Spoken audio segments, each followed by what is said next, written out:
Hello everyone, I'm Dr. Abhinaya, consultant pediatrician at Apollo Clinic, Nagarkoil. OPல பார்த்தீங்கன்னா most of the parents வந்து ஒரு common doubts கேட்குறாங்க. Doctor painless வேக்சின்னா என்ன? Painless vaccine administer பண்றனால என் குழந்தைங்களுக்கு என்ன side effects வரும்? ஸோ ஃபார் எக்ஸாம்பிள் 6, 10, 14 வீக்ஸ்ல நம்ம குழந்தைங்களுக்கு பென்டாக்சின்ங்கிற ஒரு காம்பினேஷன் ஆஃப் வேக்சின்ஸ் வந்து அட்மினிஸ்டர் பண்றோம். இதோடைய மெயின் யூஸ் என்னன்னு பார்த்தீங்கன்னா a single vaccine can cover all the 5 diseases which includes diphtheria, pertussis, tetanus, polio and H influenza.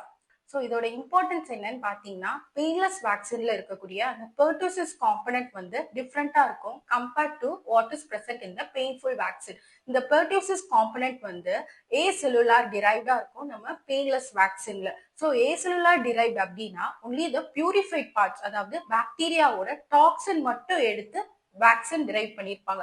Whereas in painful vaccine whole செல் டிரைவ்டா இருக்கும், அதாவது ஃபுல் பாக்டீரியாவை எடுத்து இன்ஆக்டிவேட் பண்ணி லெபார்டரியில ப்ரிப்பேர் பண்ணிருப்பாங்க.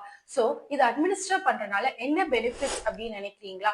இதோட சைடு எஃபெக்ட்ஸ் வந்து ரொம்ப கம்மியா இருக்கும். அதை நம்ம வந்து ரியாக்டினோஜெனிசிட்டி அப்படின்னு சொல்லுவோம். ஸோ வேக்சின் ப்ரொடியூஸ் பண்ணக்கூடிய ரெட்னஸ், இச்சிங், அந்த சைட்ல வரக்கூடிய ஸ்வெல்லிங் எல்லாமே கம்மியா இருக்கும் compared to the painful vaccines.